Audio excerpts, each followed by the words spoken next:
কেন জানেন? তার সেই কাছার পাখিটাকে আরেকজনে ছিঁড়ে নিয়ে গেছে।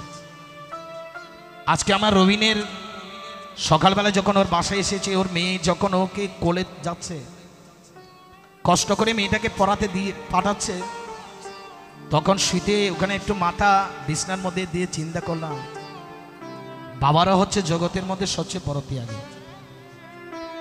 কারণ সারা বছর টাকা ইনকাম করতে করতে মেয়েটা জন্ম হয়েছে, কিন্তু বাবা কোনোদিন ঘুমাতে পারে না মেয়েকে নিয়ে। ঘুমায় বিদেশ থেকে আসলে 2 মাস থাকে, 3 বছর 4 বছর আসার পর মেয়েটা এবার এতটুকু হয়ে যায়, বাবার সাথে কিছুদিন কাটে আবার চলে যায় বাবা।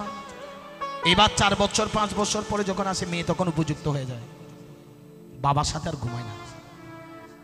বাবা প্রতিদিন ঘুমার সময় আগে কার খবর নেয়? আমার মেয়ে খেয়েছে, আমার মার কিছু লাগবে। মেয়েদের দেখবেন স্কুলের জন্য 10 টাকা লাগলে বাবা 20 টাকা দেবে। কেন জানেন? কারণ বাবা জানেন মেয়েটার জন্য, মেয়েটা তার ঘরে একদিন মেহমান। মা, আজকে তুই আর মার ঘরে আছিস, কিছুদিন পরে আমি তোর ঘরে মেহমান হয়ে যাব, অর্থাৎ মেয়ের বাড়িতে যাব। সেই জন্য যারা ছেলের জন্য বউ নিয়েছেন, আপনাদের কাছে আমার একটু অনুরোধ, মেয়ের বাবাকে কোনোদিন বড় কথা বলবেন না, মেয়ের বাবাকে কোনোদিন আঘাত করবেন না।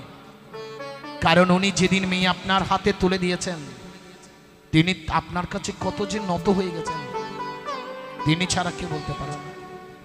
সেই জন্য মেয়েটাকে যখন নিয়ে যায়, বাবা তখন দূর থেকে শুধু দেখে তাকে আর চোখের জল ফেলে। আর বাবার উদ্দেশ্যে মেয়ে কি বলে? আমি যাচ্ছি বাবা, আমি যাচ্ছি, আমি যাচ্ছি বাবা, আমি যাচ্ছি। চোখ মেলে চোখে তোলো, স্নেহের বাঁধন খুলো, চোখ মেলে চোখে তোলো, স্নেহের বাঁধন খুলো। এবার তোমায় দিতে হয় যাওয়ার অনুমতি। আমি যাচ্ছি বাবা, আমি যাচ্ছি বাবা, আমি যাচ্ছি বাবা, আমি